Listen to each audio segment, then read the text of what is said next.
சிவாய நமஹா. அடியாருக்கு அடியன் சந்தோஷ் திருமேனி சிவாச்சாரியார். மேஷராசியாகிய உங்களுக்கு ஒரு முக்கியமான பலன்களை பற்றி இப்போது சொல்வதற்கு வந்திருக்கேங்க. குறிப்பாக சொல்லணும்னா சனி பகவானினுடைய வக்கர காலம், வக்கர பயிற்சி அப்படின்னு சொல்லலாம். சனி இந்த வக்கர பயிற்சி காலம்ங்கிறது எது வரைக்கும் அப்படின்னு பார்த்தீங்கன்னா ஜூலை மாதம் 15ஆம் தேதி 2026 நவம்பர் மாதம் 30ஆம் தேதி 2026 வரை இந்த சனி பயிற்சி வக்கர பயிற்சி காலம் ஓடிட்டுருக்குங்க.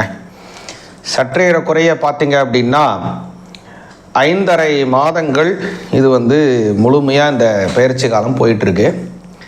இந்த சமயத்தில் மேஷராசியாகிய உங்களுக்கு எந்த மாதிரியான பலன்கள் அப்படிங்கிறத கொஞ்சம் தெளிவாக கேளுங்க.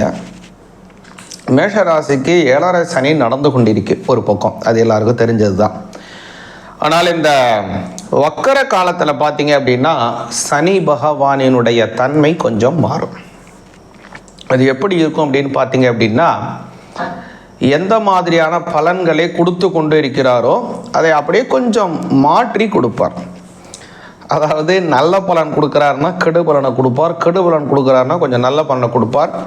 இப்போ நம்ம முக்கியமாக மேஷராசிக்கு பார்த்துட்ருக்கோம். மேஷராசியாகவே உங்களுக்கு இந்த மாதிரியான ஒரு பலனை கொடுப்பார். பொதுவாகவே மேஷராசிக்கு பார்த்திங்கன்னா ராசியாதிபதி செவ்வாய் பகவான். அந்த செவ்வாய் பகவானும் சனி பகவானும் பார்த்திங்கன்னா ரொம்ப ஒரு இணக்கமான கிரகம்தான். அதனால் மேஷராசிக்கு சனி பகவான் சற்றேறக்குறைய பார்த்திங்கன்னா பெரிய கெடுபலனை கொடுக்க மாட்டார் எந்த காலத்திலையும் எந்த சமயத்திலும். இன்னொன்று கால புருட தத்துவத்திற்கு பார்த்திங்க அப்படின்னா சனி பகவான் அப்படிங்கிறவர் பார்த்திங்க அப்படின்னா 11-10 அதற்கு உடையவர். அதே தான் மேஷராசிக்கும் 11ஆம் பாவத்திற்கும் 10ஆம் பாவத்திற்கும் உடையவராகவே இருப்பார் அந்த சனி பகவான். ஆகையினால கவனிச்சிங்க அப்படின்னா மேஷராசிக்கு சில கெடு பலனை கொடுத்தால் கூட அதன் மூலமாக நன்மையையே கொடுப்பார். கொஞ்சம் காலதாமதத்தை கொடுப்பார், சில விஷயத்தில் தடைகளை கொடுப்பார், வேலையாட்களால் சில சமயத்தில் பிரச்சனையை கொடுப்பார், உங்களுடைய வாகனத்தை பழுதாக்குவார்.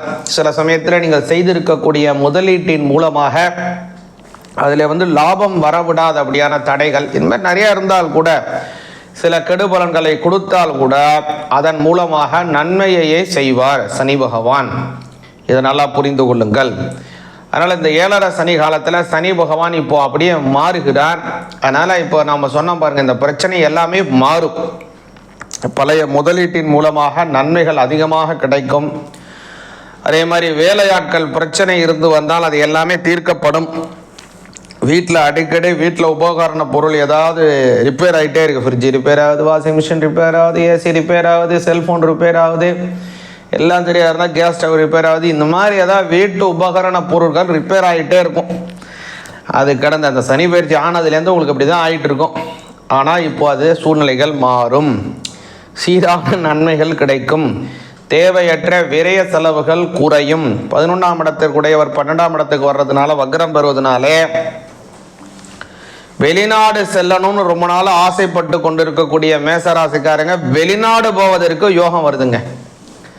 அதனால் வெளிநாடு போகிறதுக்கு ஒரு பெரிய யோகங்கள் உண்டாகிறது மேஷராசிக்கு இந்த வக்ர காலத்தில். அதே மாதிரி பார்த்தீங்க அப்படின்னா முருகப்பெருமான் வழிபாடு மிக மிக மிக மிக முக்கியம். மேஷராசிக்காரங்களுக்கு முருகனுக்கு ரொம்ப முக்கியம். அதில் முக்கியமாக சொல்லணும் அப்படின்னா திருச்செந்தூர் முருகன். இந்த திருச்செந்தூர் முருகனை மேஷராசிக்காரங்க ஒரு தடவை போய் தரிசனம் பண்ணிட்டு வந்தீங்க அப்படின்னா வாழ்க்கையிலே நல்ல முன்னேற்றம் ஏற்படும்.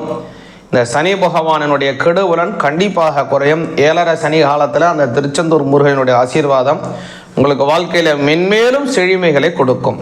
சிவாய நமஹா.